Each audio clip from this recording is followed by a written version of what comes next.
السلام عليكم. كيفاش ديروا شاباتي تونسي احسن من تاع المحلات بألف مره؟ سامحوني، تاع المحلات مع واحد الخبز خفيف اكثر من رائع وحشوه مشخشخه بالبنه. احتفظوا بالوصفه عندكم وتبعوا معايا للاخير. نديروا 4 كيسان سميد يكون أرطب ذو نوعية جيدة، واللي عنده سميد في الدار النوعية تاعو مش ملاحة يدير 2 كيسان سميد مع 2 كيسان فرينة.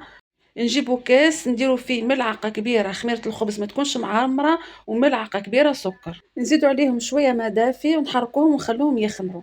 نديرو فوق السميد ملح حسب الحاجة، ملعقة صغيرة خميرة الحلويات سينوج، وربع ملاعق كبار زيت ولا زيت زيتون، ونخلطوا شوية المكونات اللي درناها مع السميد.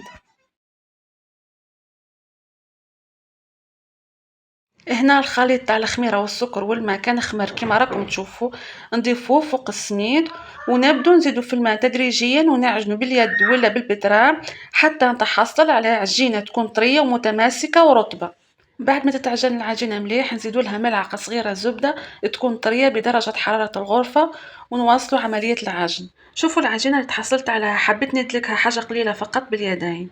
بعد ما تتعجن مليح وتدخل فيها الزبدة كامل نغطوها ونخلوها حتى يتضاعف الحجم تاعها. نكملوا الوصفة.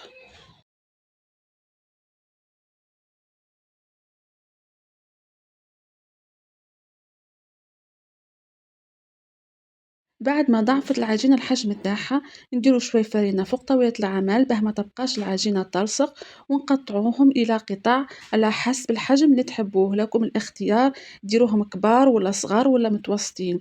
أنا حبيت ندير 2 كبار والباقي نديرهم صغار. نكوروهم ونخلوهم يرتاحوا مدة 10 دقائق. كل ما ارتاحت العجينة راح تجينا العملية سهلة كي نعودو نفتحو فيهم. نديرو شوية زيت فوق طاولة العمل ونبدو نفتحوها على السمك اللي انتم تحبوه، تحبوها تجي مشحمة من الداخل تعملوها شوي سميكة، واذا تحبوها خفيفة تعملوا العجينة رقيقة كما راني ندير.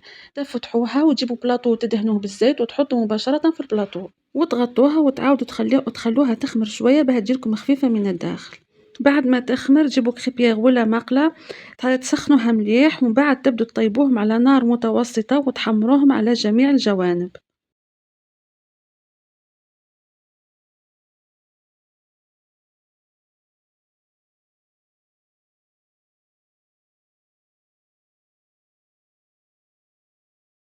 بالنسبة للحشو قليت البطاطا وجبت البيض درت فوق بصل مقطع قطع صغيرة، شوية فلفل أسود، شوية ملح.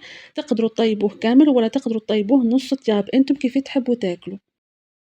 درك نروحوا نفرسيو خبز الشباطي. أول حاجة درت الفخوماج مع الهريسة وزدت عليهم شوية سلطة مشوية.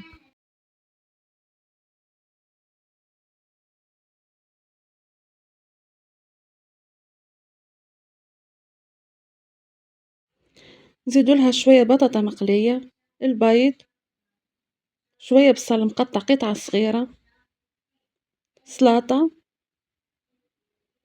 مايونيز، وفي الأخير نزيدو لها المكون الأساسي تاع الشاباتي اللي هو الثوم. تحبوا ثوم طماطم ولا زيت لكم الاختيار. وهذه هي كانت وصفة الشاباتي، اقتصادية نوعا ما، جربوها راح تعجبكم ياسر. إن شاء الله تكون الوصفة تاع نهار اليوم عجبتكم. السلام.